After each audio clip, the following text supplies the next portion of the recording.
Assalamualaikum warahmatullahi wabarakatuh. Nama saya Eka Agustina MSPD. Saya adalah peserta Letsar CPNS Pemerintah Kota Mataram, Angkatan 16, Kelompok 1. Hari ini saya akan mencoba menjelaskan materi tentang komitmen beraneka.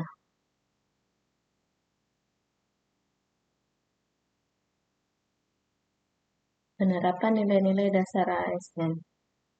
Untuk menjadi seorang pelayan publik yang profesional diperlukan pembekalan kepada PNS dengan nilai-nilai dasar profesi ASN yang dikenal dengan aneka.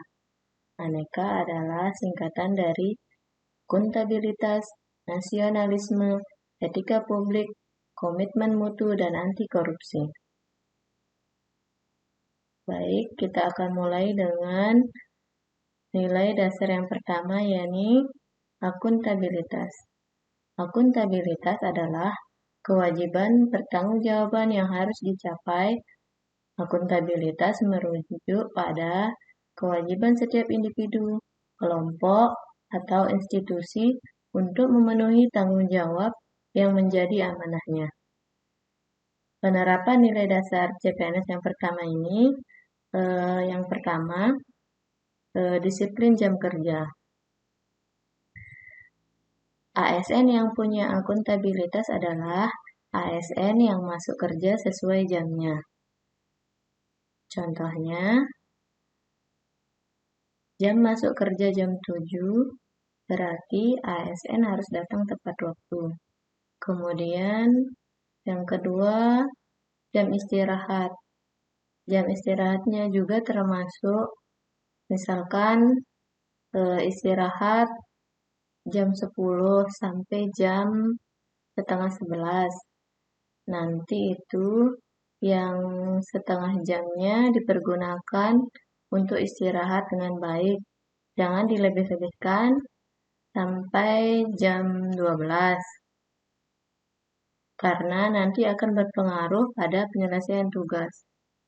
Kemudian contoh yang kedua mengenai dari segi tanggung jawab, misalkan membuat perangkat pembelajaran yang kemudian dilaporkan atau mengetahui kepala sekolah.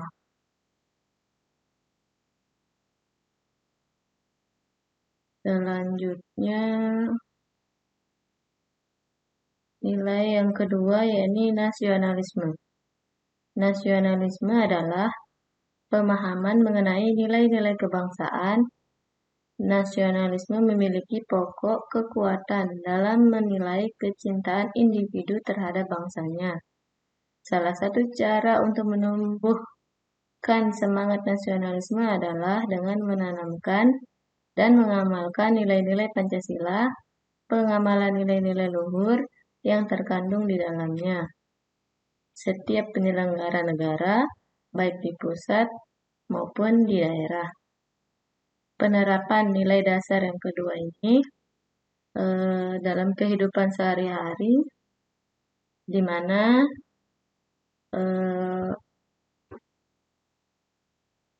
sebagai ASN harus saling menghormati antara rekan kerja tanpa membedakan suku, agama, ras, dan golongan. Sebagaimana dalam semboyan kita yaitu Bhinneka Tunggal Ika, berbeda-beda tetapi tetap satu. Contohnya, dalam satu instansi itu dari berbagai macam daerah. Misalkan ada yang dari Lombok, dari Jawa, atau yang lainnya. Jadi, sesama guru bisa saling menghormati. Contoh yang kedua yaitu cinta pada produk dalam negeri. Misalkan mengenakan batik sebagai warisan budaya.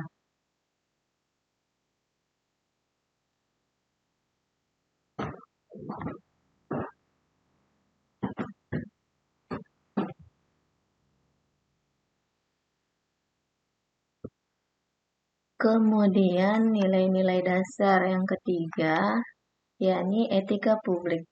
Etika publik adalah refleksi tentang standar atau norma yang menentukan baik atau buruk, benar atau salah, perilaku, tindakan, dan keputusan untuk mengarahkan kebijakan publik dalam rangka menjalankan tanggung jawab pelayan publik.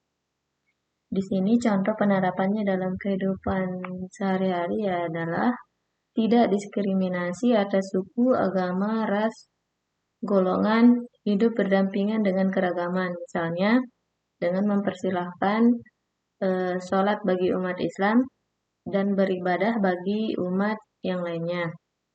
Yang kedua, tidak membocorkan informasi pekerjaan terkait unit kerja atau instansi yang bersifat rahasia.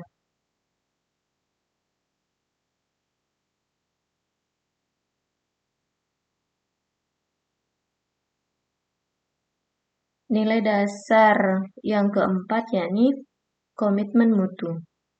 Standar penjaminan mutu pada setiap organisasi tentulah tidak sama mengingat visi dan arah yang akan dituju berbeda.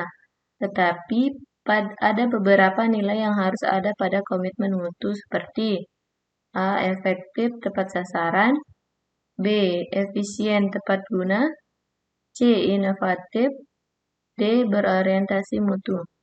Contoh penerapannya adalah memanfaatkan, berkreasi, berinovasi dengan berbagai teknologi informasi.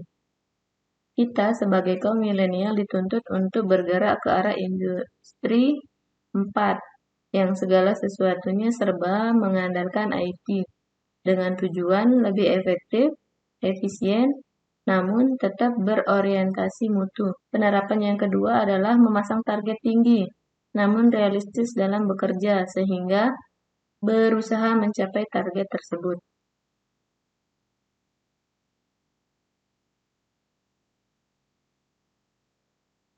Nilai dasar yang kelima atau yang terakhir yakni anti korupsi.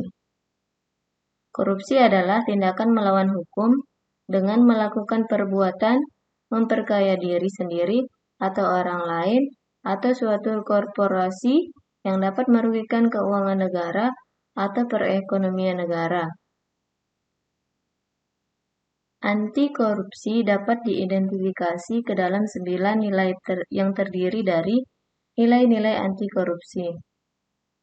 Yang pertama, kejujuran. Kejujuran berasal dari kata jujur yang dapat didefinisikan sebagai sebuah tindakan maupun ucapan yang lurus, tidak berbohong, dan tidak curang. B. Kepedulian. Peduli adalah mengindahkan, memperhatikan, dan menghiraukan. Rasa kepedulian dapat dilakukan terhadap lingkungan sekitar. Yang ketiga, kemandirian. Mandiri berarti dapat berdiri di atas kaki sendiri. Artinya tidak banyak bergantung kepada orang lain dalam berbagai hal. Yang keempat, kedisiplinan. Disiplin adalah ketaatan, kepatuhan kepada peraturan. Yang kelima, tanggung jawab. Tanggung jawab adalah keadaan wajib menanggung segala sesuatu. Yang keenam, kerja keras. Kerja keras didasari dengan adanya kemauan. Di dalam kemauan terkandung ketekatan, ketekunan, daya tahan, daya kerja, pendirian, keberanian. Kemudian yang ketujuh, kesederhanaan. Gaya hidup yang sederhana yaitu dibiasakan untuk tidak hidup boros. Yang kedelapan, keberanian. Dapat diwujudkan dalam bentuk berani mengatakan dan membela kebenaran. Yang kesembilan, keadilan. Adil adalah sama berat, tidak berat, sebelah, dan tidak memihak, menempatkan segala sesuatu pada tempatnya. Contoh penerapannya tentang anti korupsi yakni menghindari penyuapan. Kita sebagai ASN jangan menerima suap, hadiah dalam bentuk apapun. Kita seharusnya tegas dan justru ikut menjaga instansi kita dari segala macam bentuk gratifikasi dengan melaporkan tindakan-tindakan tersebut. Ini menjadi tugas kita sebagai ASN karena masih banyak ASN yang bertindak korupsi, masih banyak berita-berita Yang ada di Indonesia, korupsi yang merupakan kejahatan biasa. Jadi, ASN di sini bertugas untuk melakukan tindakan anti korupsi. Sekian dari saya. Terima kasih. Assalamualaikum warahmatullahi wabarakatuh.